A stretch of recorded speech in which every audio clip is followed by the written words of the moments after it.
everybody. This is Anna Reads, and we are going to jump right in with Unmentionable by Therese Oneill, the Victorian Lady's Guide to Sex, Marriage, and Manners. This is Luther.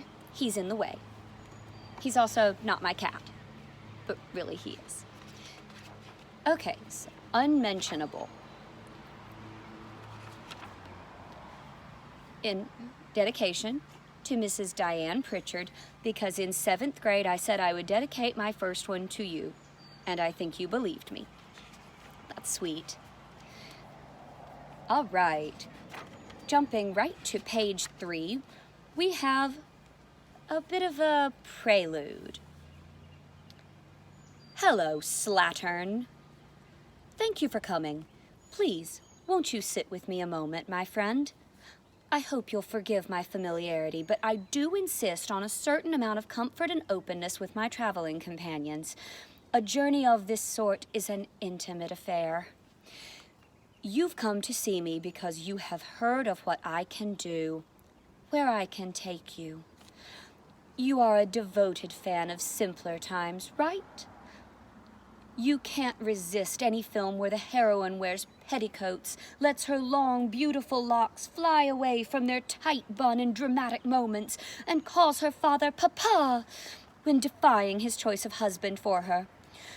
You think you know the 19th century well, as a place of chivalry and honor, gilded beauty and jolly servants. You've been there before many times, but only as a guest, an observer. Dark-eyed Heathcliff has obsessed over your wind-blown soul in a universe where no one ever has to poop. You've been to the brightly lit ballrooms swirling with sumptuous silk dresses. You've watched clean-shaven young men contain their smoldering passions and ladies parry their advances with clever repartee. And you have reason to believe I can draw back the veil of time even further? Well, my darling, you are right. I can take you there. I can make the past so real it will bring tears to your eyes. But I cannot promise they'll be happy tears. A lady cries for lots of reasons. Frustration, disappointment, the biting stench of the slaughterhouse when the wind shifts. Most of the things you love about the 19th century aren't real, child. They're the curations of gracious hosts who tidy up the era whenever you visit through art, books, or film. You see only the world they want you to see.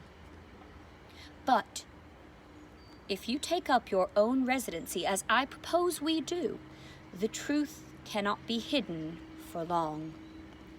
And the truth, dear, is even better.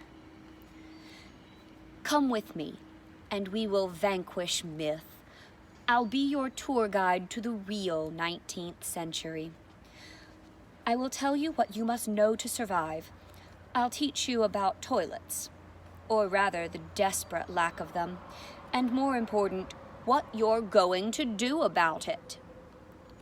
I'll show you how to bind and cloak your wobbly bits enough not to be arrested for solicitation, and how to conduct yourself in a society so as not to be sent to the ice baths of an insane asylum. And I worry that the modern world has allowed you to forget how to properly interact with the opposite sex.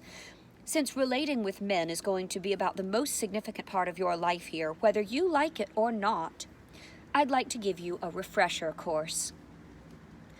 Because if you tour this world as your 21st century self, you will suffer. If you dress comfortably, talk freely, and spend your accustomed 5 to 20 minutes on your personal appearance every day, you'll be what we in the 19th century call a slattern, a lazy, boorish, miserable waste of womanhood. And we don't want that, do we? Oh, you could try to imitate what you remember from books and movies, taking your cues from Miss Scarlet or Miss Bennet, but they merely showed you the guest room of their world, a world where a man needed only to gaze in a woman's eyes to have his heart snared for life, and no one ever had heavy flow days. Yes, hello, Luther. Hello, Luther. Luther. excuse you. Moving the cat. Imitating them won't help you find where the housemaids keep the 19th century version of Superflow tampons. They won't be next to the toilet, dear, because now you dangle your bottom over an open pit or pot to do your business. And for that matter, pads will be tricky too, because for some reason all your underwear is crotchless.